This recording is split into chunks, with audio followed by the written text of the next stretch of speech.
Los saludamos desde este espacio de opinión y de reflexión de la Universidad del Valle llamado Parche Pro, el programa de opinión producido por el canal Univalle TV. Mi nombre es María Camila Cartagena y quiero extenderle un saludo a mi compañero Dani Pozo. Qué gusto, María Camila, estar aquí contigo y con todos ustedes, y recuerden que su opinión es supremamente importante. ¿Dónde nos pueden seguir en nuestras redes sociales? @canal Univalle TV, ¿en dónde? Facebook, Instagram y Twitter. Claro que sí. Asimismo, también nos pueden sintonizar a través de las siguientes frecuencias: Señal Abierta, canal 25, UNE, canal 117 y Claro, canal 104. De esta forma damos inicio al programa del día de hoy, el tabaquismo. Bienvenidos.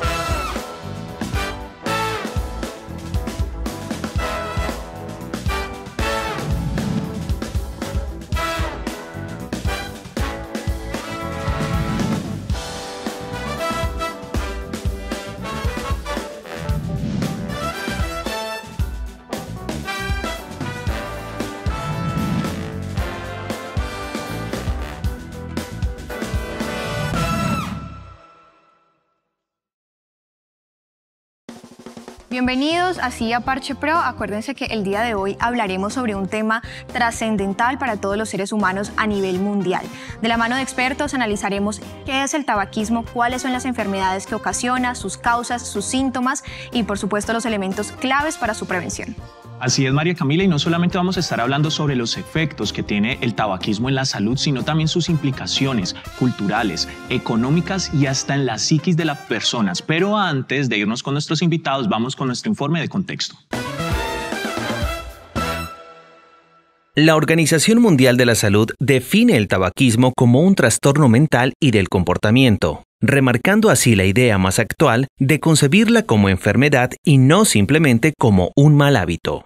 Expertos en el tema afirman que el tabaquismo es causal de graves daños a la salud, causando múltiples enfermedades de todo orden. Un ejemplo de ello son los 5.000 casos de cáncer de pulmón al año que son atribuibles al tabaquismo en nuestro país. Por otro lado, el número de fumadores alcanzó un nuevo récord a nivel mundial. Según el amplio estudio sobre el tabaquismo en 204 países y territorios, hay más de 1.140 millones de fumadores activos, lo que muestra un sustantivo aumento respecto a los menos de 1.000 millones que había en 1990. Estos datos, según el estudio de la carga mundial de enfermedades, GBD. De acuerdo con esta información, China es el país que más población fumadora tiene en el mundo, casi un tercio de todos los consumidores de tabaco del planeta.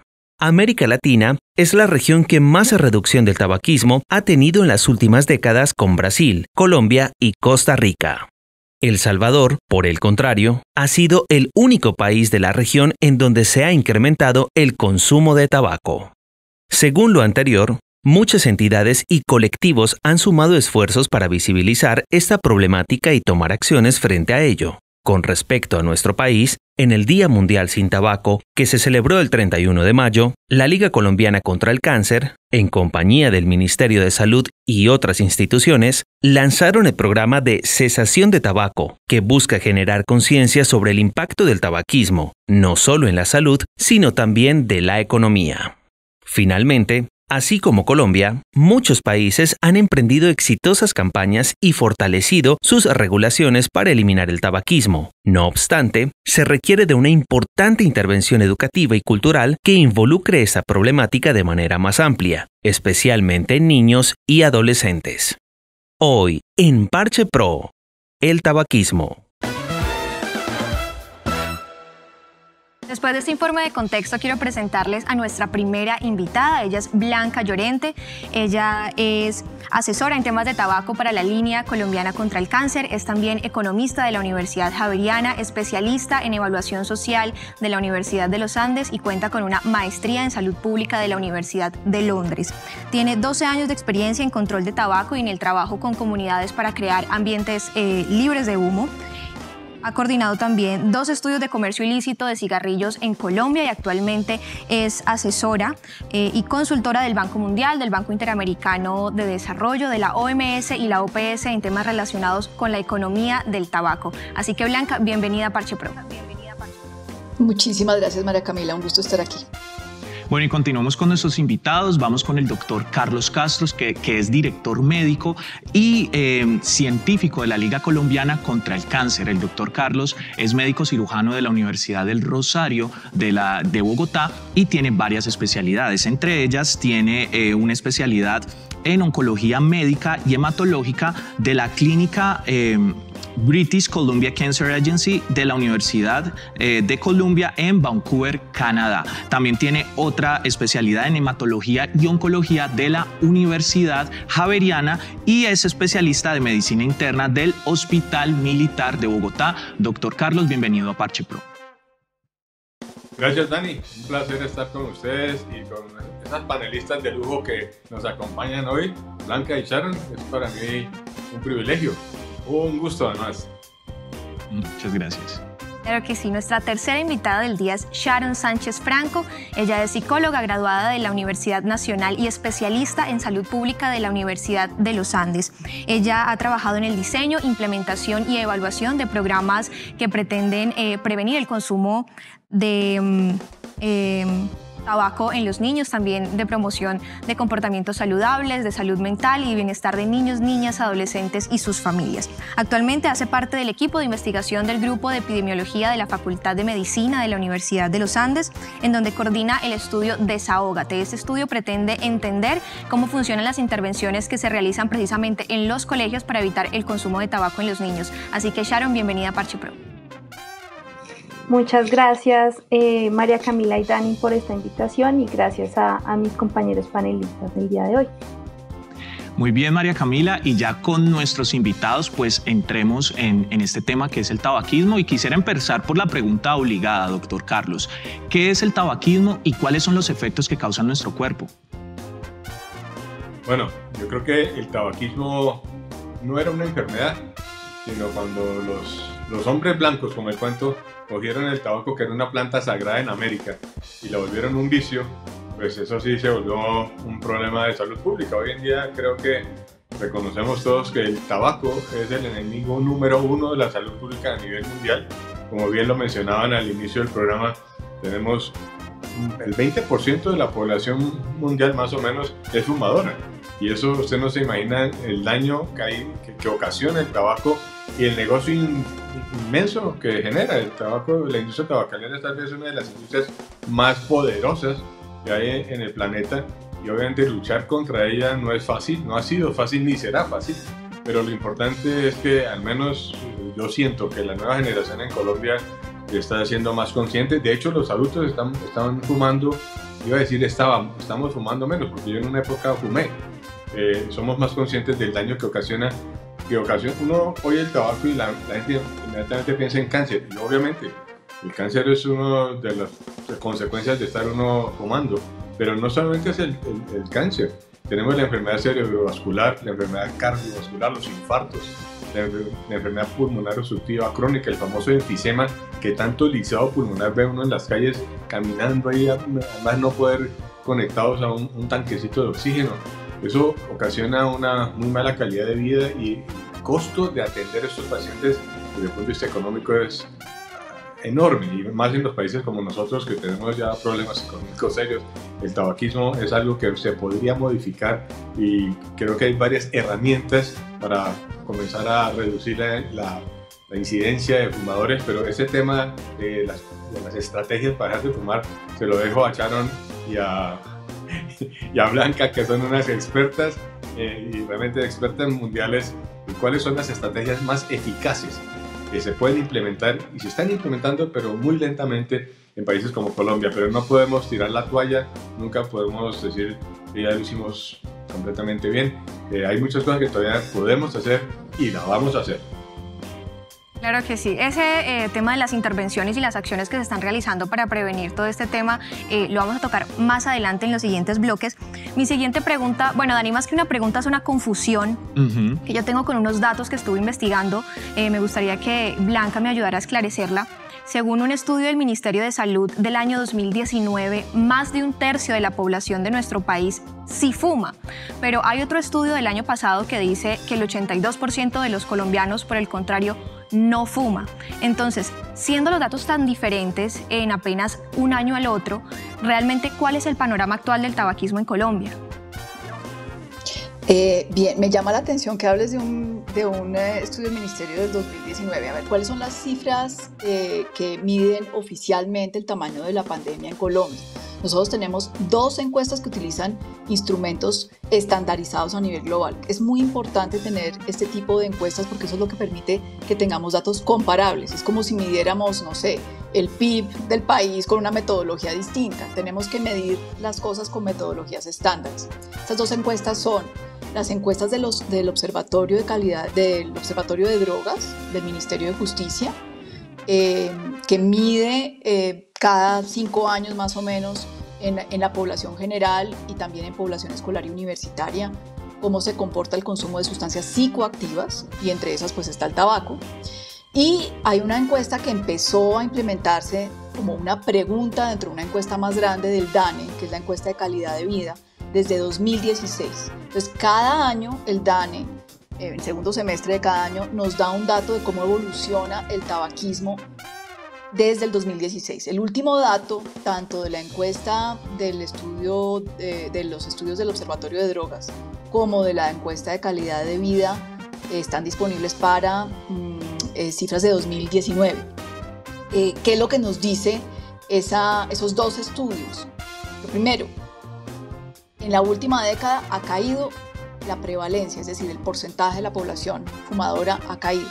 Y lo más importante, el número de fumadores ha caído también, alrededor del 20% en estos últimos años. Eso es muy importante, es decir, a la luz de estas encuestas tenemos alrededor de, según la encuesta de calidad de vida, que es la que se mide, pues como les digo, ya habitualmente año a año, que es muy importante, tenemos fumadores actuales alrededor de 2.3 millones. Ahora, sabemos que esos datos tienen su reporte. En la Fundación ANASH, donde yo trabajo, hemos hecho, junto con Proesa, de la Universidad ICESI, allá en el Valle, un ajuste por el subreporte de esa medición, que nos da que tenemos alrededor de 4,5 millones de fumadores. Esas son las cifras que tenemos de registros oficiales. Muy bien, María Camila, y antes de irnos a nuestro corte, vamos a dejar una pregunta en punta. Sharon, ya hemos hablado del componente biológico del tabaquismo. Ahorita estábamos hablando con Blanca sobre estadística y te quiero dejar esta pregunta. ¿Cuáles son esos estímulos sociales que llevan a las personas al tabaquismo? Vamos a un corte y ya regresamos aquí en Parche Pro.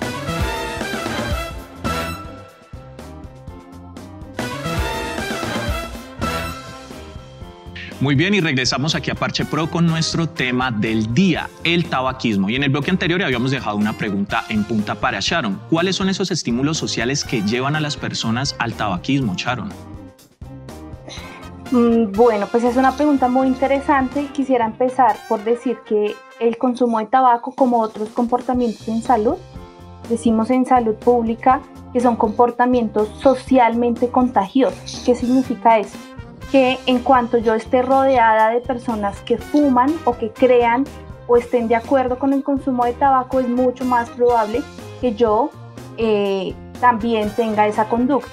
Entonces, a partir de allí, uno de los estímulos sociales pues, es precisamente el contexto que me rodea.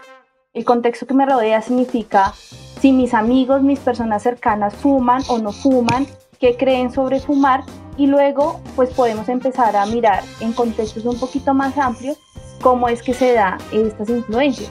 Las familias fumadoras, por ejemplo, es una gran influencia para que los adolescentes empiecen a fumar desde muy temprano. Y tenemos otras influencias muy importantes relacionadas con los medios de comunicación, las redes sociales, porque a través de las redes sociales se está haciendo publicidad y patrocinio para que los más jóvenes empiecen a fumar. Y finalmente, cuando hablamos a una escala macro, pues las políticas públicas y los espacios libres de humo, por ejemplo, los impuestos al tabaco y todas las políticas poblacionales, pues tienen una clara influencia sobre la decisión que las personas toman de fumar o no. Creo que esas serían, como en 3 grandes rasgos, las influencias sociales que tienen los fumadores. Muy bien, María Camila, estamos viendo también el componente cultural. ¿Cuán importante es el componente cultural a la hora de tomar decisiones y generar adicciones al tabaquismo? Doctor Carlos, retomando un poco lo que usted hablaba en el bloque 1, sí me gustaría como que puntualizáramos, que a los televidentes les quede supremamente claro cuáles son esos efectos en la salud humana, aparte del cáncer que causa el tabaquismo. Bueno, mencionábamos la enfermedad cerebrovascular. ¿Qué es la enfermedad cerebrovascular? Pues por efecto del tabaco, la nicotina y otras sustancias que entran en el cuerpo a través del fumar cigarrillo, hay una serie de cambios en los vasos sanguíneos que nutren el cerebro, y eso llevan a los famosos infartos o isquemias cerebrales que desafortunada o afortunadamente no lo matan a uno, pero lo dejan bastante lisiado en sillas de ruedas y con una calidad de vida bastante comprometida. Eso de la enfermedad cerebrovascular, la gente poco la menciona, pero uno que los ha visto, eso es bastante doloroso, por decirlo desde el punto de vista humano, ver a una persona que ya no puede caminar y tiene que estar en una silla de ruedas por un problema de un infarto cerebral. La enfermedad cardiovascular, los famosos infartos cardíacos, sigue siendo, si mal no recuerdo, una de las principales causas de mortalidad prematura en nuestro país, y eso está indudablemente asociado con el cigarrillo. La gente que fuma tiene más chance de morir de estas enfermedades que los que no fuman. Y bueno, para no mencionar el cáncer, todo el mundo lo asocia, obviamente, hay más de 15 tumores malignos íntimamente relacionados con el tabaco. La gente cree que solamente es el pulmón. No, tenemos el cáncer de páncreas, el cáncer de vejiga, tan solo para mencionar otros que están íntimamente ligados con ese desagradable y nefasto vicio del cigarrillo. Así que, vuelvo y repito, el cigarrillo es responsable, y no sé si en esta cifra, yo soy malo para las cifras, pero si mal no recuerdo, hay más de 8 millones de muertes prematuras a nivel mundial asociadas al tabaco. Todos sabemos que somos mortales, todos sabemos que nos vamos a morir, pero yo creo que ninguno tiene afán de morirse. Todos aceptamos nuestra mortalidad, bendito, pero que tengamos afán de morirnos, no. Entonces, las muertes prematuras que se las atribuimos al tabaco son del orden de 8 millones al año. Bueno, eso que nos menciona el doctor Dani es muy importante porque, digamos, lo que él nos menciona acerca de los daños que causa el cigarrillo en el cuerpo y las decisiones que toman las personas, pues sencillamente muchos dicen, de algo me debe morir, sí. Y sencillamente pues mi forma de morir va a ser el cigarrillo. Pero como lo menciona el doctor, si nos asegurara que el cigarrillo, si lo consumimos, nos va a matar, pues digamos que no sería tan terrible, pero como él lo menciona, causa un daño y va a ser una muerte como lenta, digamos causando daño poco a poco, va a haber como un deterioro del cuerpo, va a ser doloroso, así que pues realmente hay que tomar cuidado con ese tipo de decisiones. Y hace unos momentos Sharon nos hablaba de un tema de publicidad que me gustaría retomar con Blanca. Digamos, hace unas décadas las industrias y las empresas tabacaleras utilizaban a los deportistas para hacer promoción de sus productos. Hoy en día el sector deportivo se cuida más de ese tipo de patrocinios, pero aún así existen marcas que patrocinan convenios, convenciones, festivales, otros eventos y conciertos que incentivan su consumo, como lo hace la marca Blue, que es de cigarrillos electrónicos. ¿Qué consecuencias o cómo afecta esto a la población? Bueno, excelente que me des la oportunidad de hacer algunas claridades al respecto. En Colombia, a raíz de la firma de un convenio internacional, que es el Tratado de Salud Pública, el único tratado de salud pública que tenemos en el mundo, que es el Convenio Marco para el Control de Tabaco. Este es un convenio que en Colombia se adoptó como ley en 2006, la ley 1109 de 2006, y ahí incluye, digamos, el paquete de medidas que nos ayuda a reducir de manera eficaz el consumo de tabaco. Esa es nuestra hoja de ruta de cómo reducir el consumo de tabaco, y de hecho esos resultados que estaba yo mencionando hace un rato son producto de la implementación de algunas de las medidas que toca profundizar. Dentro de esas medidas está a raíz de un desarrollo de ese convenio ya local, que es la ley de control de tabaco, que es la ley 1335 de 2009, se instaura una prohibición de amplísimo alcance en Colombia. Colombia es uno de los países pioneros en la región en esto, de prohibición total de la publicidad, promoción y patrocinio. Entonces no es una cuestión de gusto que los distintos sectores deportivos u otros decidan no acudir al patrocinio de las firmas tabacaleras y sus marcas.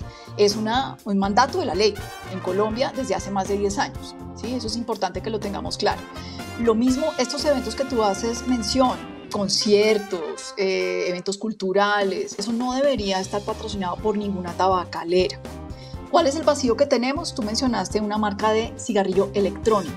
A la luz de la legislación colombiana se ha interpretado, aunque en eso hay ciertas discrepancias en algunas organizaciones, pero digamos que la interpretación oficial es que los productos de tabaco, la ley que cobija todos los productos de tabaco no cobija a esta nueva categoría de productos, a los cigarrillos electrónicos, que son estas formas líquidas de nicotina que se calientan.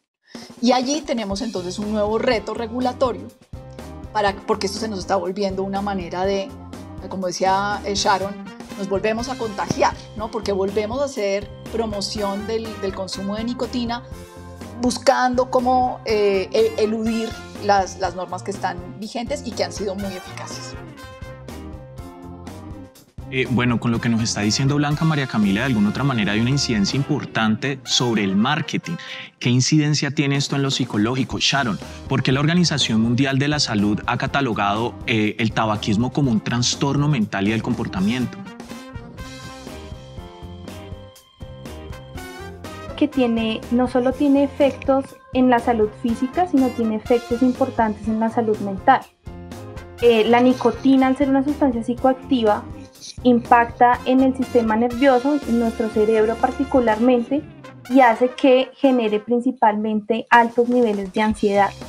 Entonces, ese impacto que tiene el consumo de tabaco en nuestro estado mental es importante. Los fumadores constantes sienten, o si tenemos un amigo fumador, muchas veces nos dice: estoy estresado, voy a ir a fumar, y tiene una reducción mínima momentánea sobre el estrés, pero eso es producto de que su cuerpo ya está acostumbrado a tener altos niveles de ansiedad. Entonces, primero tiene un efecto directo sobre la salud mental, y por otra parte, en varias poblaciones se ha encontrado que consumir tabaco genera riesgos para otros comportamientos. Por ejemplo, en los adolescentes, y en Colombia ya tenemos datos para esto, se ha comprobado que los adolescentes que empiezan a fumar tienen casi 3 veces más probabilidad de que empiecen a consumir otros tipos de sustancias psicoactivas. Y esto los pone también digamos que los comportamientos en salud no se dan aisladamente, sino que se dan de manera conjunta. Entonces, si yo fumo, tengo más probabilidad de consumir otras sustancias. Si consumo otras sustancias, tengo más probabilidad de tener comportamientos de riesgo, y empieza a problematizarse muchísimo más esto. Entonces, no solo tiene efectos a nivel físico, tiene efectos a nivel mental también. Y por eso es que no solo la Organización Mundial de la Salud, sino en general se ha encontrado las relaciones entre el consumo de tabaco y la salud mental y la salud emocional, y también la salud social. Bueno, hasta el momento nuestros invitados nos han compartido información, Dani, muy importante, muy clara acerca de ese tema, pero digamos, como es un tema que abarca tanta información y de la cual se ha hablado tanto, se esconden por ahí algunos mitos que nos va a ayudar a desmentir y aclarar el doctor. Así que vamos a un corte y ya regresamos.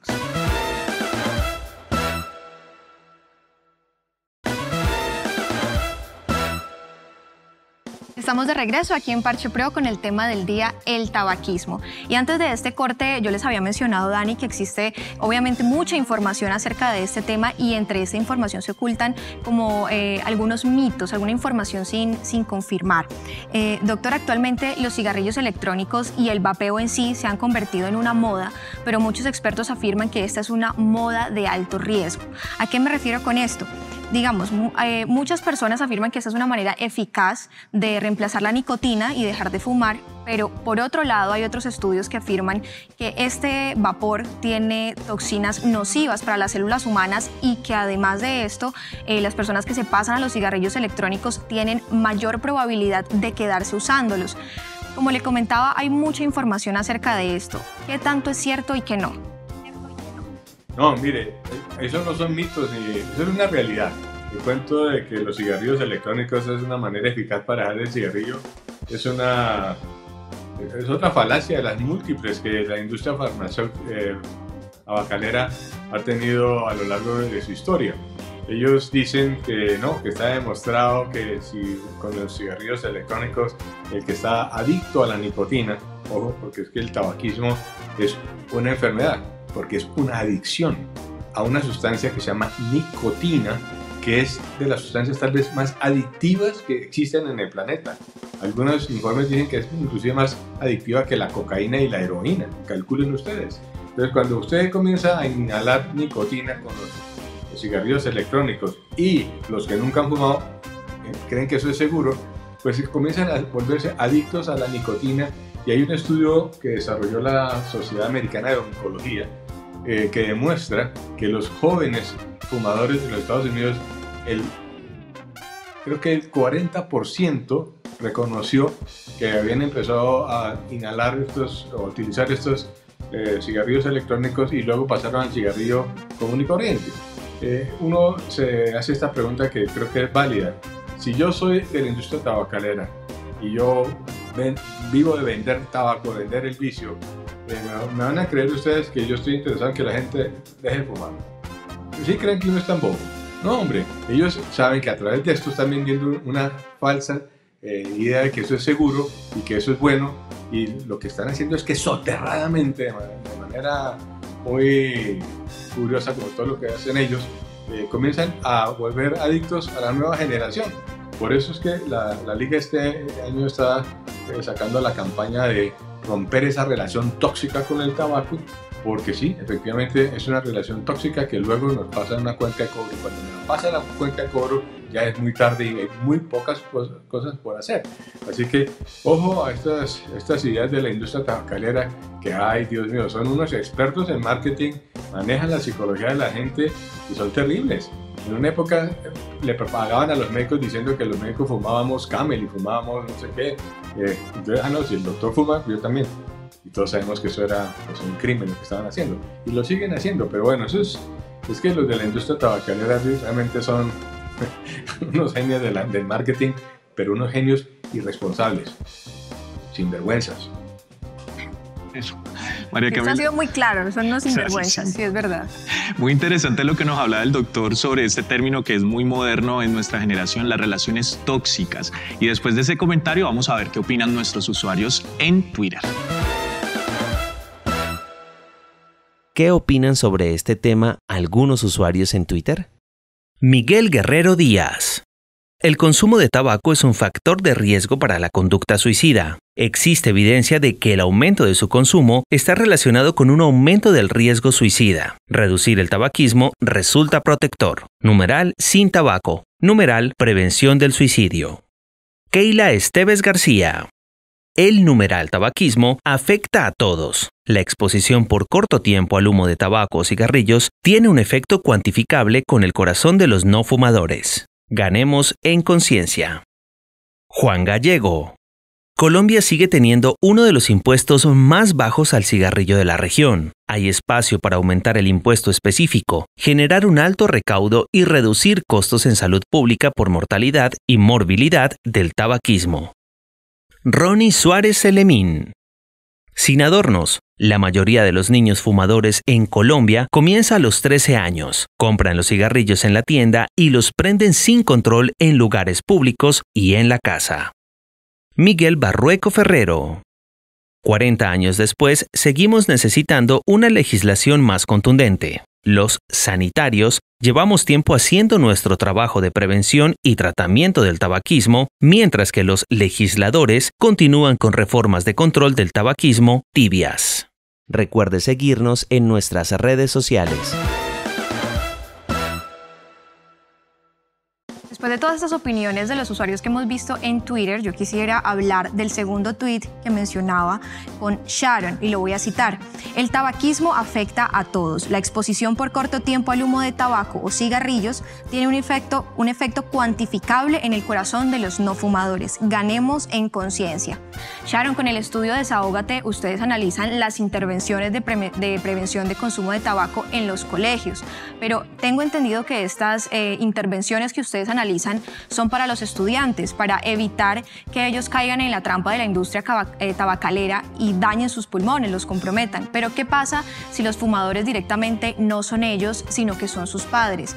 ¿De qué manera se puede ganar conciencia en los padres de familia? Bueno, mira, el estudio que nosotros iniciamos, lo primero que hay que revelar es que ahí tenemos una deuda importante en informar a nuestros niños, niñas y adolescentes y a sus familias sobre las consecuencias del consumo de tabaco. La encuesta de consumo de tabaco en jóvenes en Colombia, que se hizo hace un par de años, nos muestra que 4 de cada 10 estudiantes en Colombia dicen que no han recibido ninguna información en sus colegios sobre las consecuencias del consumo de tabaco. Y por supuesto, de parte de sus familias tampoco. Esa es una deuda importantísima que tenemos a nivel nacional. Nosotros trabajamos con niños en grados séptimos. Casi siempre pensamos que la prevención de los consumos debería hacerse con los niños grandes, con 10º y 11. Sin embargo, tal vez en este momento ya es tarde, porque los chicos empiezan a fumar en promedio a los 13 años. A los 13 años están en 7º grado. Por eso nosotros empezamos a trabajar con los chicos de séptimo. ¿Cómo hacemos para que...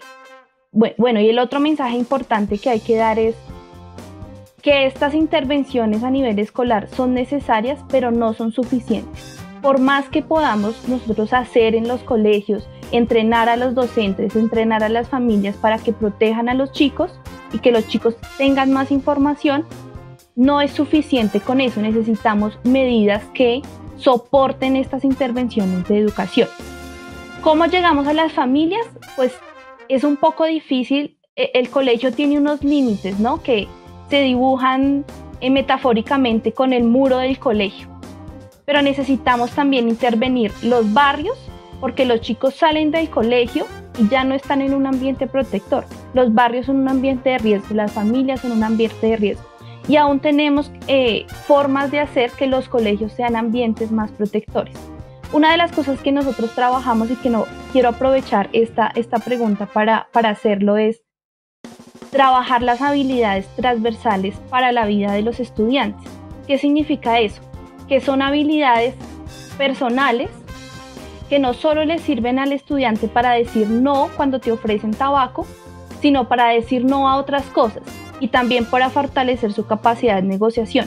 Una de las cosas que hicimos fue tratar de poner a los chicos en unas situaciones como las que tú dices, en las que el que fuma es mi papá o el que fuma es mi abuela, y tratar de encontrar formas para que él pueda también reclamar su derecho de respirar un aire libre de humo y encontrar formas de negociar.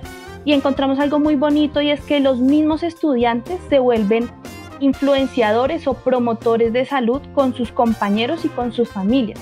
Y son ellos los que le están diciendo a sus papás: no, en la casa no fumas, fumas afuera. Hazlo por mí, que soy tu hijo. Son ellos mismos los que le están, si logramos empoderarlos lo suficiente, son ellos mismos los que van a replicar el mensaje. Esa es una forma que nosotros hemos visto que puede funcionar para que las familias sean espacios más protectores. Y eso, el mensaje se empieza a replicar, el mensaje poco a poco se empieza a replicar. Porque así como el consumo de tabaco es un comportamiento socialmente contagioso, pues podemos aprovechar también esa influencia social para hacer prevención, para hacer control del tabaco desde nuestra cotidianidad. Bien, Sharon. María Camila, importante el proceso educativo, pedagógico y didáctico desde las instituciones educativas con este tema que es tan importante. Seguimos con las opiniones de nuestros usuarios y me gustaría que lo habláramos con el doctor Carlos. Y dice lo siguiente: el consumo de tabaco es un factor de riesgo para la conducta suicida. existe evidencia de que el aumento de su consumo está relacionado con un aumento, está relacionado con un aumento de su consumo. Y de esta forma está relacionado con el aumento en el riesgo suicida. Reducir el tabaquismo resulta protector. Doctor Carlos, ¿hay alguna incidencia desde la parte médica donde la nicotina desencadene algo en el cerebro de la persona que lo lleve a reproducir estos patrones de conducta como el suicidio? Bueno, pregunta que cuando la vi me quedé pensando. No conozco un estudio que lo soporte, pero déjenme decir algo que me quedé pensando cuando escuché la pregunta. Y es, todos sabemos que el cigarrillo es una manera lenta de morirse, de matarse. ¿Eso no es un suicidio? Es un suicidio consciente.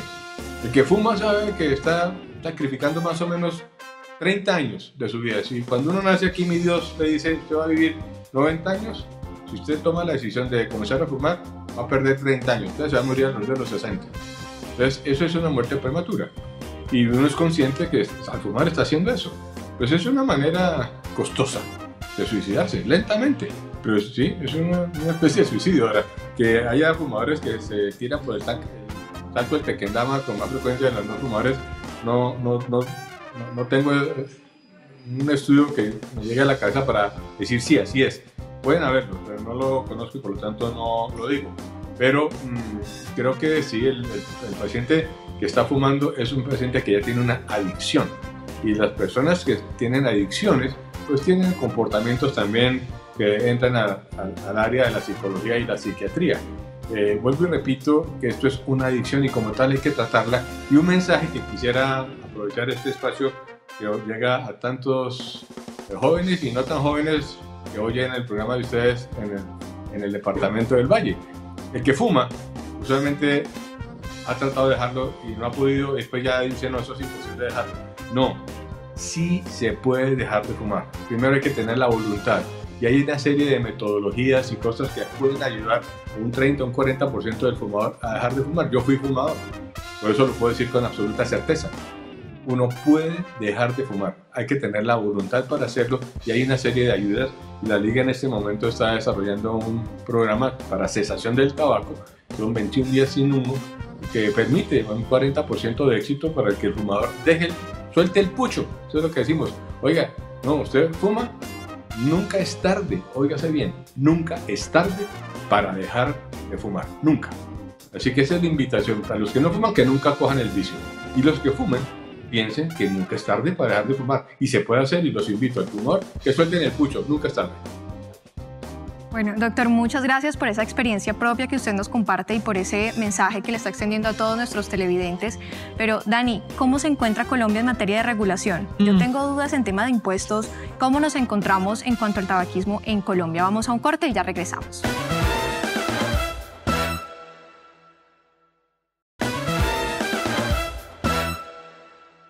Estamos de regreso aquí en Parche Pro y bueno, antes de este corte yo quería hablar del tema de los impuestos, Dani, que me parece un aspecto vital y fundamental. Blanca, según un estudio de la Defensoría del Pueblo del año 2018, hasta ese año Colombia era uno de los países en Latinoamérica con la tasa más baja de impuestos en los productos del tabaco. ¿Cómo se encuentra actualmente Colombia frente a este tema? ¿Sí se está regulando? Una medición objetiva que tenemos es un índice, un scorecard que sacó la Universidad de Illinois a finales del año pasado comparando 170 países y en una escala de 0 a 5 calificaba el avance de todos los países en la política de impuestos, mirando varias dimensiones, el diseño del impuesto, el tamaño del impuesto, si el impuesto subía el precio a un nivel que hacía más caro, más costoso en términos del poder adquisitivo a los consumidores. Es muy importante, antes de entrar en el resultado de este estudio, explicarle a la audiencia por qué el tema del impuesto es tan importante, porque es una de las medidas más eficaces, es la más costo efectiva, pero la menos comprendida y la más atacada, por supuesto, porque la industria la ataca sin piedad. El impuesto aumenta los precios son información, son un instrumento pedagógico. Es lo que le dice al consumidor, este es un producto socialmente costoso. Por eso, por ejemplo, nos cobran hoy en día las bolsas en los supermercados, porque el plástico de único uso es caro para la sociedad. Lo mismo, los cigarrillos son caros para la sociedad. Lástima que hoy no tengamos tiempo de hablar de todas las demás cosas que van más allá de la salud, pero tiene impactos en pobreza, en trabajo digno, en impactos de género para las mujeres cuidadoras. Pero bueno, yendo a la pregunta, ¿cómo está Colombia en ese índice de la Universidad de Illinois? En esta escala de 0 a 5 estamos en 2.6, es decir, nos estamos rajando todavía. La mayoría de los países no tienen un buen desempeño. Hay un grupito muy pequeño de unos 5 o 6 países que está por encima de 4 en esa calificación. Es decir, es la medida más costo efectiva, pero es la menos implementada. ¿Cuál es el vaso medio lleno? Colombia en 2016 tomó una decisión histórica. Por primera vez en 25 años decidió subir el impuesto y lo triplicamos. Y gracias a eso es que hemos visto la reducción en el número de fumadores reciente. Las otras medidas venían operando desde 2008, ya las hemos mencionado, los ambientes libres de humo, la prohibición a la publicidad. Pero la medida de impuestos fue la que aceleró la caída en el número de fumadores. Y matamos el tigre, pero nos estamos asustando con el cuero. Ha habido 2 iniciativas congresionales desde entonces, una en 2019 y otra ahora en esta legislatura de 2020-2021, que han fracasado para tratar de volver a triplicar el impuesto. Y cuando vamos a la Comisión Tercera de la Cámara de Representantes, que es pues el punto en el Congreso donde debe discutirse estas iniciativas de aumento de impuestos, las iniciativas han sido derrotadas y han sido derrotadas sin argumentos técnicos, es decir, desconociendo completamente todo y con un enorme lobby de parte de la industria. Y voy a decir nombres propios, representantes como Oscar Darío Pérez, que es responsable de que los departamentos en Colombia no hayan captado rentas durante décadas de impuestos al tabaco, porque ha sido uno de los grandes adalides de mantener el impuesto bajo en Colombia. Fue, digamos, el que sepultó en el debate que tuvimos este semestre la iniciativa, pero pues de la mano de él van otros en la Comisión Tercera que son corresponsables de haber tomado esa decisión que pone en peligro las vidas de los colombianos y el objetivo de desarrollo y objetivos de desarrollo sostenible tan vitales como la lucha contra la pobreza. Muy bien, María Camila, yo quisiera plantearle esta dicotomía a Sharon, y es lo siguiente. Ahorita Blanca nos está hablando sobre la importancia de la regulación en nuestro país, que definitivamente haya un compromiso para propender por la salud de los colombianos. Pero hay un tema también interesante y es ponernos del otro lado, de las personas que han decidido fumar, y entendemos de que estas regulaciones son importantes y fundamentales para los menores, pero los adultos que se enfrentan al mercado de alguna otra manera con una sustancia que todavía no es ilegal, este tipo de regulaciones no estarían de alguna otra manera coartando sus libertades individuales. ¿Qué podemos decir de eso, Sharon? Yo creo que es importante partir de una premisa, y es que el convenio marco no es una política de prohibición. El convenio marco es una política de control y no es una política prohibitiva, sino es una política que protege. Okay. Protege a las personas que no fuman a respirar un aire libre de tabaco, pero también protege al fumador para que su decisión de fumar sea una decisión informada, libre e informada. Y los salubristas o las personas que trabajamos en salud pública, lo que pretendemos con nuestro trabajo diario es precisamente eso: hacer que las decisiones saludables sea la decisión más fácil de tomar y no la más difícil, ¿sí? Entonces, estas políticas precisamente protegen. Yo creo que es importante partir desde allí, porque además hemos sido juzgados de ser prohibicionistas. Y no somos prohibicionistas, somos proteccionistas. Protegemos a los niños, niñas y adolescentes porque además es su derecho, de unos riesgos que son latentes y son reales. Pero además estamos protegiendo a la persona que no fuma para que su decisión de fumar pueda hacerla, porque lastimosamente compartimos el aire, respiramos el mismo aire. Entonces, si otra persona fuma y el humo de segunda mano tiene unos impactos también importantes.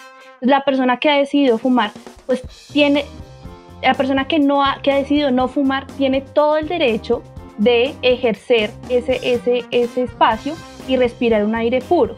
Pero además la persona que ha decidido fumar tiene todo el derecho de que le digan qué es lo que contiene ese producto y que le digan con toda la verdad del caso cuáles son las consecuencias de la decisión que está tomando. Y además las personas que han decidido fumar tienen todo el derecho a acceder a formas o a intervenciones basadas en evidencia para dejar de fumar, para que cuando digan, uy, ya con todo lo que sé o definitivamente ya me cansé, quiero dejar de fumar, y puedan acceder a programas de cesación. Entonces, creo que esa es una cosa importante de aclarar. No son políticas de prohibición, son políticas de protección. Dani, yo rescato mucho lo que nos acaba de hablar Sharon, que no es un tema de prohibición. Como ella lo decía, realmente se trata es de tener la información completa, de ver como todo el panorama antes de tomar una decisión. Y si, bueno, ya somos fumadores, que tengamos precisamente todo el panorama para saber qué opción y qué alternativas tenemos. Pero hay un tema actualmente que es latente, Dani, y es lo que algunos expertos y algunos medios llaman la glamorización del cigarrillo y de los productos de vapeo. Entonces, hagamos el ejercicio, Dani, por un momento. Tenemos a un adolescente, enciende su celular, entra a sus redes sociales y lo primero que ve o lo primero que le pasa es que es bombardeado totalmente por imágenes, por videos de sus ídolos, bien sea cantantes, personas de la farándula y demás, vapeando, como le llaman, o consumiendo cigarrillos de sabores y demás.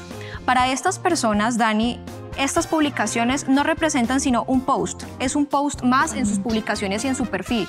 Pero para nosotros como sociedad es un problema muy complejo, es un riesgo realmente. Así es, María Camila. Y acuñándole algo ahí cortico, importante, también estudios han demostrado que es la manera de tú entrar a la madurez. O sea, un niño de 14, 15 años, lo que tú dices, esa glamorización, es decir, si yo fumo, ya estoy a un paso más allá de ser maduro. Entonces es una... Te hace sentir grande. Te hace sentir, claro. Bueno, y aparte creo que también existen estereotipos con el tema de la industria del cine, porque entonces el que fuma es más rudo, o la mujer que fuma entonces de pronto es más sexy, es más sensual. Es un tema bien complejo, pero bueno, quiero retomar el tema con el doctor y tenemos que hablarlo. Hay un panorama actual y es la COVID-19. Doctor, con este tema, digamos las enfermedades respiratorias, muchas de ellas incluso causadas por el tabaquismo, por el uso del cigarrillo, pues se han vuelto una complicación muy grande. Desde el sector de la salud, ¿cómo se está asumiendo esta nueva problemática? Yo creo que es despertar conciencia. Todos sabemos que el famoso virus del COVID-19 está en el ambiente, entra por las narices y llega directico al órgano predilecto del COVID, que se llama el pulmón. Y el pulmón es un órgano supremamente frágil, muy frágil, y cuando usted le permite la entrada a un pulmón que ya está dañado, lesionado por el tabaco, usted se imaginará pues la fiesta que va a hacer el COVID en un pulmón que ya está dañadito por los años de estar fumando. Así que indudablemente las personas que han sido fumadores tienen un mayor riesgo de complicaciones mortales. Óigase bien, complicaciones mortales por el COVID. Y el COVID es un bicho que se va a quedar en el planeta, eso no va a desaparecer de un día para otro. Y es una de más para que el fumador suelte el pucho. No va a ser que si no lo mata las enfermedades asociadas al tabaco, lo va a matar el virus que va a encontrar un pulmón, un terreno fértil para dañarnos la vida y sacarnos del paseo. Eso por un lado. Por el otro también quería como hacer una pequeña anotación con respecto de por qué soy tan amigo de incrementar los impuestos del tabaco. ¿Por qué diablos tenemos que los que no fumamos pagarles el tratamiento o el cuidado médico a los que fuman, bien sea por el cáncer, por la enfermedad cardiovascular, que valen un ojo a la cara para tratarlos hoy en día? Y usualmente no se pueden curar, sino ahí se prolonga la vida, pero solamente se mueren. ¿Por qué tenemos que pagar el resto, el tratamiento de ellos? Entonces dice uno, ok, pues ¿qué hacemos? Pues que paguen impuestos. Al menos eso es una mínima parte de pagar por una decisión errada y triste que la hayan tomado. Pero bueno, ellos tienen que ser responsables, que si van a fumar y se enferman, que hayan pagado en algo de la atención médica que van a requerir. Pero a mí me parece injusto que los que no fumamos tengamos que pagarles a los fumadores las consecuencias de esa equivocada y triste decisión. Bueno, muy interesante todo lo que hemos hablado, María Camila, mucha reflexión, cómo la política incide, pues no solamente en el tema del tabaquismo, o sea, definitivamente en todas las dinámicas sociales, la importancia de la educación, de las escuelas, pero sobre todas las cosas en los hogares, que es el primer seno donde uno adquiere esos valores y esos principios para uno poderse conducir en sociedad. Claro que sí. Aclárame una cosa, hemos llegado al final del programa, ¿cierto que sí? Bueno, hemos llegado al final del programa, así que bueno, agradezco muchísimo la presencia de todos los invitados. Quiero compartirles en estos momentos una frase de Aristóteles que creo que encaja perfecto en el tema que hemos hablado el día de hoy. Y dice, la esclavitud, y el problema de la esclavitud es que con el tiempo a los esclavos termina gustándoles. ¿A qué voy con esto? Es cierto que nosotros somos libres y autónomos de las decisiones que tomamos, pero con todo lo que hemos evidenciado el día de hoy es muy claro que el tabaquismo pone en grave riesgo nuestra salud. Así que, como reitero, como ya lo dije, la decisión es solamente nuestra, la decisión es personal, pero vale la pena detenerse y analizar si realmente, pues asimismo, vale la pena poner en riesgo nuestra calidad de vida, porque es lo que más se compromete por un simple gusto. Bueno, llegamos al final de nuestro programa. Quiero darle muchas gracias a nuestros invitados, Blanca, Sharon y el doctor Carlos por haber compartido con nosotros. Un placer y invitadísimo a todos nuestros programas de aquí en adelante. Muchas gracias. Muchas gracias. Muchísimas gracias por este espacio. Claro que sí. Muchas gracias a ustedes por acompañarnos el día de hoy. A nuestros televidentes en su casa les recordamos por favor que nos sigan a través de nuestras redes sociales. Nos van a encontrar como @canalunivalle.tv. Recuerden que nos vemos en una próxima ocasión con más temas de actualidad y de interés. Hasta la próxima. Nos vemos. Chao.